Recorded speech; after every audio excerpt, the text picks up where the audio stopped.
Alright YouTube, Matt here, but today I have to blow out my sprinklers. So I made this little guy here. Now they sell these at Walmart, well something similar to this. They use them for like an RV blowout, where you can hook your air compressor up to one side and then you have a garden hose adapter on the other side. And I guess they use them to blow out water lines on an RV system. They work great for my DIY sprinkler system. I will take you through the steps on how I made this, because at Walmart, if you can find them, they're like $20. Right now, with everything going on, you really can't find anything at Walmart, it seems like, or at Home Depot or at Lowe's. I built mine from scratch. I'll show you the little steps on how to make it for not a lot of money. Alright, so at the heart of this system is this little adapter right here, which is your garden hose adapter. It's got the garden hose thread and it goes to an actual garden hose adapter right here. So this is a two-sided adapter. Alright, so what's cool about this is you also have a little garden hose guy here too. I guess this is called the female end. And this is a double male end here. So if I screw this right into here, this side will screw right onto the actual garden hose side. So you got this guy, which I had to use this because of how I ran my sprinkler lines, and I'll show you that in a later video. This is another adapter right here. I believe this is 3/4 inch. It might be 5/8, and probably 3/4 inch this side, so it fits up to, this is all pipe thread right here.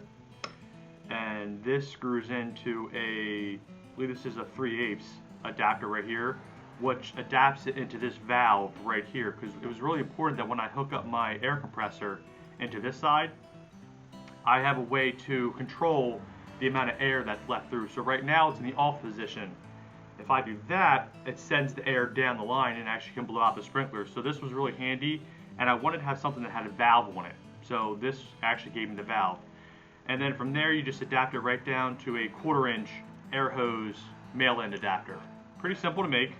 Didn't really take me a lot. A lot of this stuff I already had in part kits, because you know, when you go to Harbor Freight and you buy those little kits, you end up having a bunch of little extra pieces, and this was an extra piece. This was something off the air compressor that I took apart.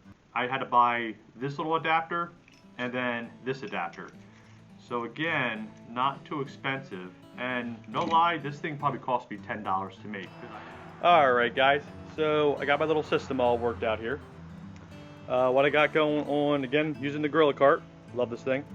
I got my little pancake compressor hooked up to the extension cord, air hose, and then I got my little adapter all hooked up to it. So let me show you exactly how I blow out my system. So here is my first sort of manifold system that I have for my sprinklers. I have 3 lines here. I got the brown line going out to the one side yard over there, and I got 2 more lines going out to right by the driveway. So what I simply do is I make sure the water is turned off at the spigot. I'm just going to unscrew from my sprinkler timer, and this is where that little, these are all hose end fittings on here. So I simply screw this guy in, pulse, turn this valve, and it's going to send air down the line, forcing out all the water and essentially winterizing that line. Easy as this. With that being set to only 40 pounds, oh that's very important, I didn't mention that. You want to make sure you turn your air compressor down to no more than 45 pounds. Because if you're sending forced air through these lines, you could damage your sprinkler system. So if you're doing this yourself, you set the pressure down very low and make sure you do not destroy your system.